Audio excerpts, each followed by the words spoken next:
This podcast is powered by the pros at Paschal Air Plumbing and Electric. Arkansas owned, Arkansas operated. GoPaschal.com. So at the tail end of the show of this first hour, we played the Miracle on Markham with Matt Jones. Another Miracle on Markham guy, Casey Dick, again, was a part of the 1-2 London Crawford in 2008. I'm sure as we reminisce about that play, Casey, that was probably a little nerve-wracking. Take us back to when you get that play call in from Coach Petrino, kind of what's going through your head on that 4th and 1 or 4th and 2 that helped you guys beat LSU. Yeah, for sure. Obviously, I think it was a great play call now, and it's been a great play call for, 20 years almost now. But just a real, kind of gutsy call on 4th down. I don't think anybody in the stadium actually thought that we would do what we did, but it was a great play call. Good job making a play.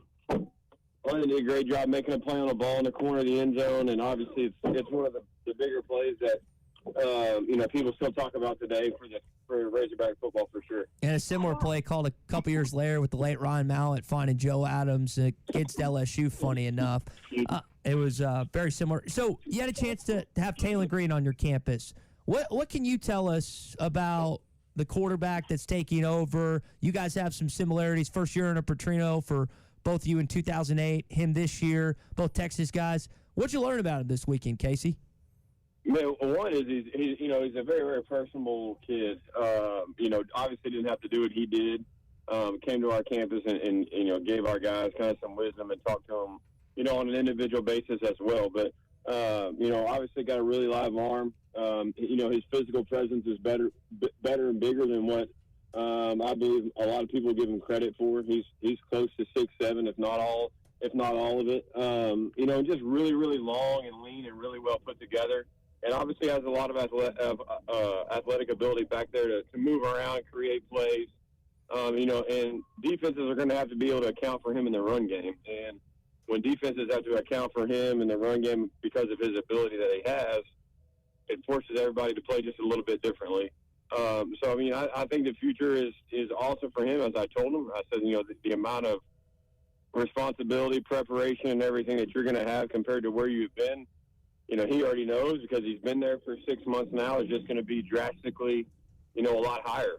The amount of freedom he's going to have at the line of scrimmage is, for the most part, going to be endless, week to week on a weekly basis just because of, the system that he's going to play in. So he's got a lot of things that are going to be different, but he knows a lot of those because he's been in that system a little bit now. And I'm sure Coach Petrino obviously has done a good job of getting him ready to go. Coach, this is Tommy. It's good to hear from you. What questions might he have had for you? Or, if you were going to tell him, hey, here's what it's like to be responsible and be accountable to a coordinator like Bobby Petrino, here's 2 or 3 things you better be ready for on a daily basis. What would those things be?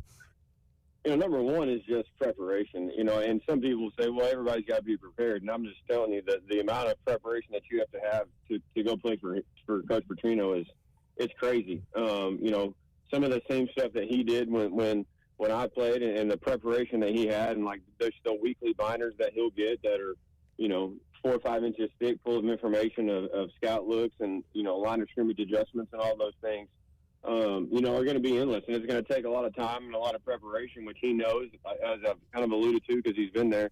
But just the overall preparation. And then secondly, he expects Taylen and everyone at the quarterback position and really everyone in that room to be, a really, really big leader because of everything that they, have to put on their shoulders. And again, he's been at Boise and he understands that. And it's kind of funny that, he's getting called the old head in the locker room. So he's got a really big and a really good understanding of those things that it's going to take for him to come out here and be really successful.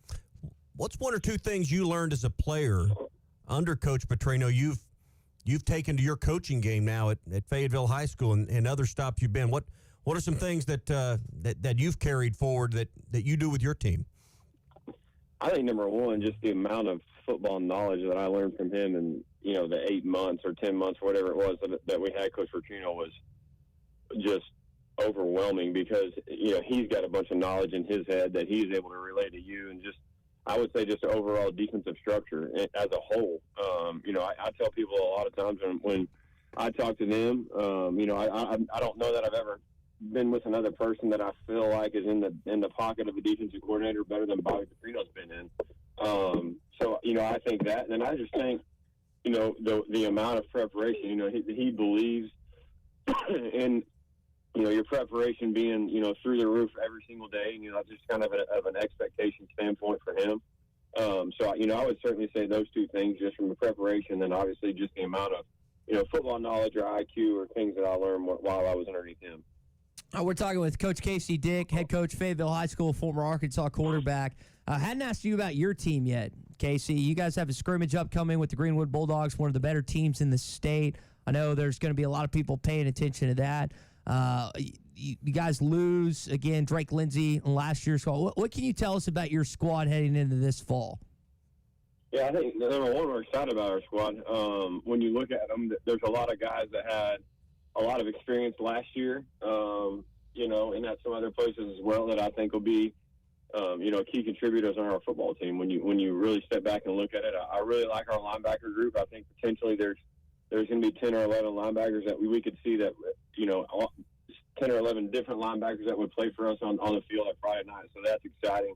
All those guys can run. So that's one of those things that we're looking forward to. One of those guys that can really run for us and play linebacker is Lucas Robley, who, everybody thinks, well, linebackers can't really run. Well, he was the second fastest kid in the state running 100-meter in 10.56. So I'm not saying all those guys are that fast, but there's a lot of guys back there that will be able to provide, a lot of athletic ability for us and give us a variety of looks. On the defensive side, and then on offense, we'll return the majority of our receivers.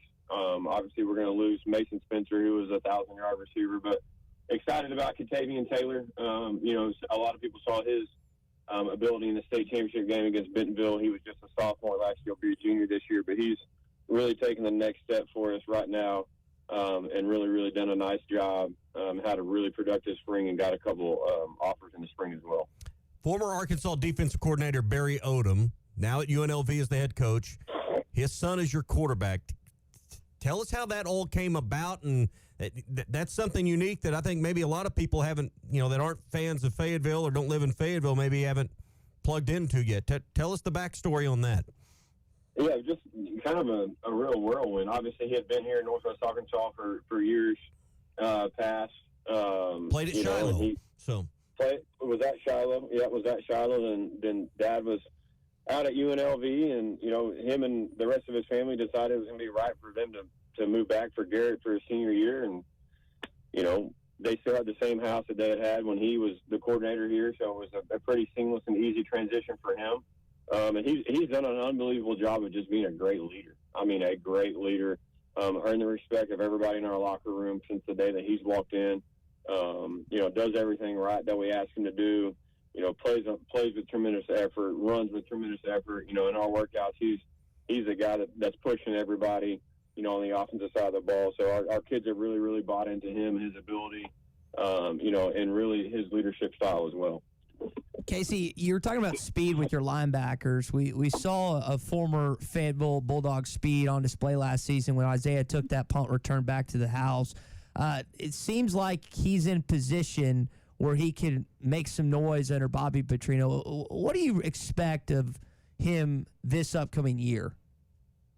I really expect him to have a breakout year. I kind of check in with him and Coach Petrino every now and then and just, make sure that he's doing good and, if there's anything he needs to be doing. And Coach Petrino loves him. He loves his, his competitiveness at practice because that's kind of who Isaiah is. And he really, really likes the way that he goes in and competes, the way that he bursts after the catch and catches the ball, obviously runs routes. So I think, everybody from that standpoint is in a really great place.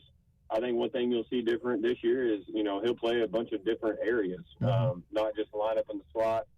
That's kind of Coach Petrino's belief. You saw it with Greg, Jarius, and Joe. They didn't just line up play in the slot receiver or line up and play outside receiver. He did a great job of moving those guys around, trying to create some different matchups, to cause some different stress levels on the defense from that standpoint also. Casey, I also wanted to ask you about C.J. Brown, not one of your former players, but one of your former opponents. I'm sure game planning in with him in the high school ranks is not the easiest thing to do. Heard some positive things about him the offseason. What could you tell us about the Bentonville freshman that might see the field at some point this year? Yeah, it's faster than what you think. Obviously has a bigger physical presence, really well put together kid physically. Coming from a great program, obviously at Bentonville and the job that they do with Coach Grant. So, number one, he's going to be prepared to be able to play at that level. But number two, he's going to be able to move and do some things quicker than what people, give him credit for. He's a great football player, done a great job of preparation, seen him a couple of different times. So I would expect for him to, probably get in there and see some flashes. Obviously if he goes out there and competes the way they can, and that role will increase, throughout the fall for him as well. Yeah. Ty mentioned earlier y'all are having your benefit game coming up in a few weeks, August 20th or 19th, somewhere there. You can specify the exact date with Greenwood. Two of the best programs in the state. I know it's not a real game, it's a benefit game, but Coach, that ought to be a lot of fun. You get to see Cash Archer on the defensive side, Kane Archer on the offensive side for them, your team. I think for anyone that's just craving some football, Fayetteville's going to be the place to be in about 3 weeks. It will. August 20th will be awesome. I think that's the second day of school, first day of school for us, so it'll be a little bit different from that standpoint. But it'll be a place for you to come watch a lot of high-caliber football players, obviously from Greenwood and the amount of kids that they have, the opportunity to go play college football with Cash and Kane, and then they've got a couple of receivers that have transferred in as well. We've got some guys, so if anybody wants to come out and watch some high caliber football, hopefully we're able to put on a great show for everybody on August 20th. Come out here and watch us here at Harmon Field. You've been working on your speed for the season. Are you ready to go? I hope so. I hope so, Tony. I hope we're ready to roll. Hopefully we get you August 20th. Well, Ty, I say that a little tongue in cheek because probably still the fastest coach to run the sidelines would be Casey Dick, because I have seen him take off. He is still fit. He can still. I don't know if it's 4.4 speed still, Coach, but it's sub-5 for sure. That's all right. Well, I'll take sub-5. I'm getting kind of old. I'm just trying to make sure Tommy doesn't throw a flag on. That's what 16 years removed from playing days. Yeah, that's not still motor a little too bit, far along. Well, Coach, we appreciate you joining us this morning, and good luck on August the 20th and this upcoming season. Okay.